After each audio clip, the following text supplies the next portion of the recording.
Next up is Dr. Theodor Weimer. He is the CEO of Hypo Vereinsbank in Munich.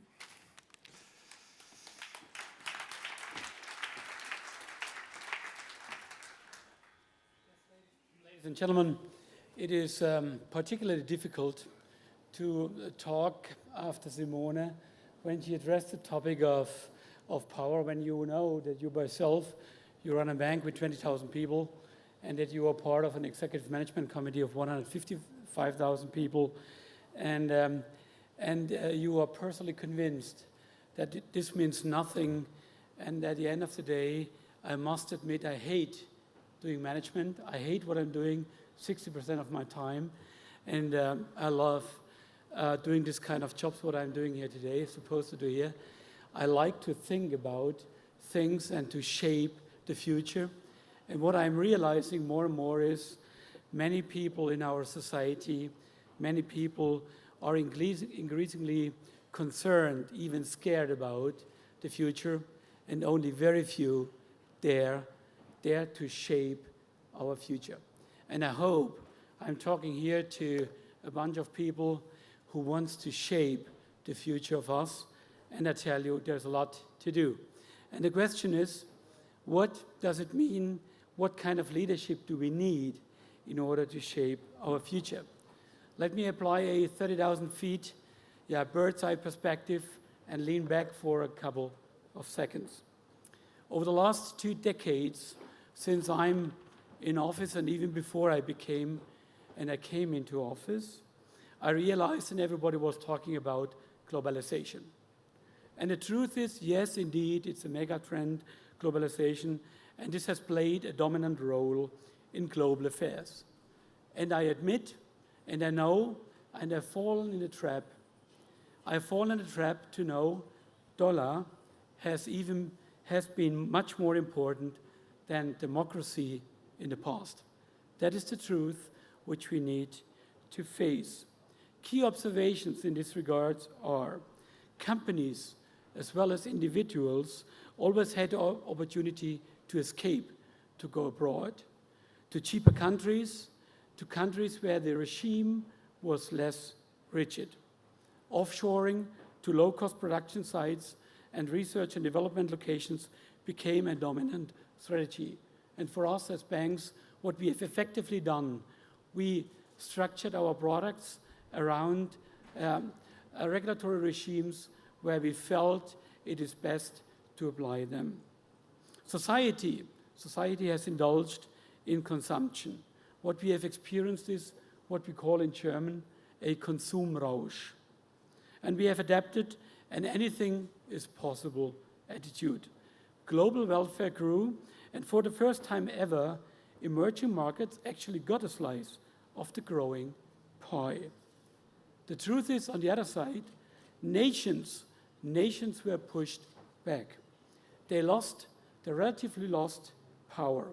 In the face of economic globalization, national democracies were threatened with becoming increasingly obsolete.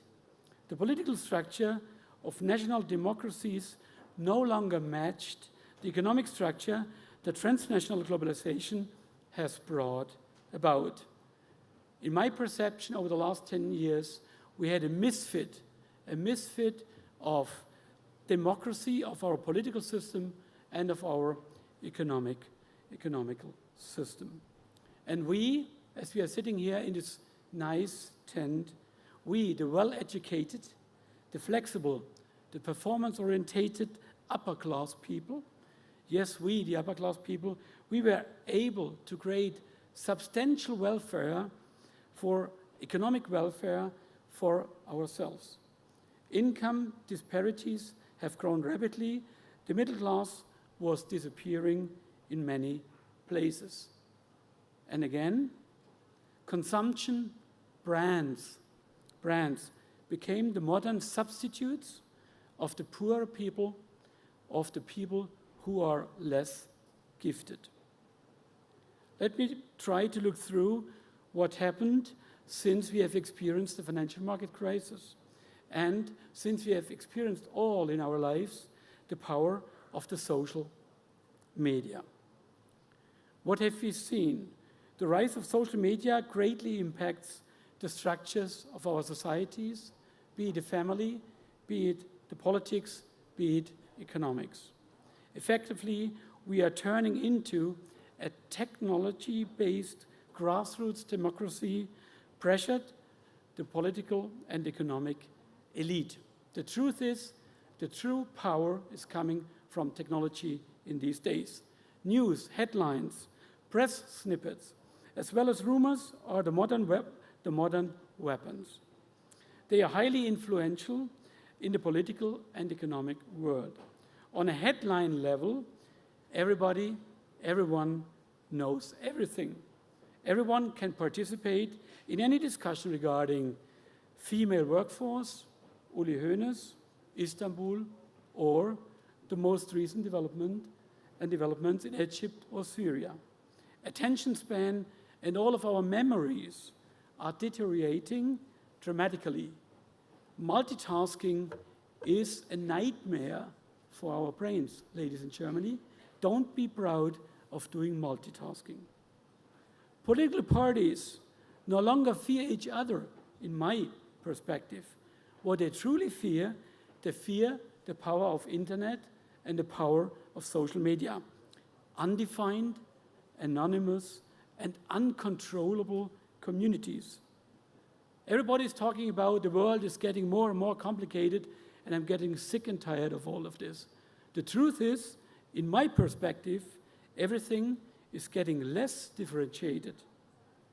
There are fewer nuances in these days. We are coming increasingly to a more black and white, binary way of thinking, like or dislike. Like or dislike. That's the mantra of Facebook. Financial excesses, profit banking practices, executive compensation, which was mentioned by Simone and others, they spread overnight, brutally evident to everybody. Financial crisis and the crisis of sovereigns led to a renaissance of a more nationalistic thinking. What I'm arguing is, at the end of the day, we had a situation prior to the financial market crisis. We distributed the profit to the globalized investors, and when we had a crisis, when we had to survive as banks, at the end of the day, taxpayers' money was needed in order to ensure the survival of banks. And this is, at the end of the day, for me, a new paradigm which is emerging. It is the paradigm of a more nationalistic approach. Let me come to leadership in this context. It's pretty clear the classical command and control leadership style is completely and definitely dead. Political and economic elites lost their authorities. I studied some 10 days ago the so-called Edelman Trust Barometer, and I was shocked.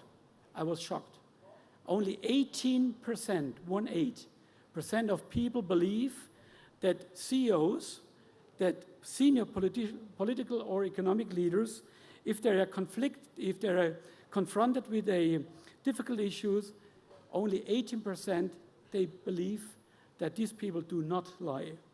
This means 82% believe in difficult situation I lie when I'm being confronted with issues. And 60 to 80% of my employees, if they say something, people believe what they are saying. That's a factor of 3 to 4. What is needed given this situation? Young and old generations want to be increasingly self-determined. The consequences for leadership are obvious. Firstly, there is a need for much more emotional leadership. Structural leadership and rigid strategies are no longer accepted. What is accepted is you give kind of ideas in what direction you want to go, but nobody is prepared willing to listen to visions anymore. And what does it take, and how do you become an emotional leader? Either you act and look like Angelina Jolie and Brad Pitt, and you are famous, by your person, or Or, as the less gifted, you leave traditional management theories and the idea of becoming a specialist completely behind you, and you face the challenge of becoming a polymath. Yes, indeed, I truly believe we need more Leonardo da Vinci's in the boardroom. This is the problem. We are full with specialists, full with people who know a lot, but only very few of our seniors do have a very good education with a willingness to assess issues. What does it take to become a leadership hero? The necessary skills are as follows. Firstly, I think you need to know everybody's darling is everybody's fool. You need to be prepared to fight, and those who fight, who start fight early on, are probably more of the winners. Secondly, leadership heroes need to accept personal spikes. I hate people who are aalglatt, who have nothing to bring to the party, who are politically smart but content-free. Thirdly, and even more important, the older I'm getting, the more important it is. I think you need to become a thinker. As everybody is reading every day for 20 seconds about the news, I think there are only few people around who dare to think their own way. Therefore, I think thinking and evaluating, assessing is becoming more and more important. Clear writing and structuring are rare capabilities, and therefore they will become crucial for you future leaders. Dare to write, dare to structure, and dare to think. And last but not least, I'm hearing a lot about work-life balance. And I tell you, work, is it a curse or a blessing? I do not care. I also do not care about the work-life balance discussion. What I really care about is how can I ensure for myself and for my next generation future leaders, how can I ensure that they can work in life? Because I think working in life is the new paradigm. Change management is crucial, I completely agree, and those who do not manage will have to deal with the consequences. A German saying is, wer nicht mit der Zeit geht, geht mit der Zeit in English. If you don't move with the times, time will move on without you. Many thanks.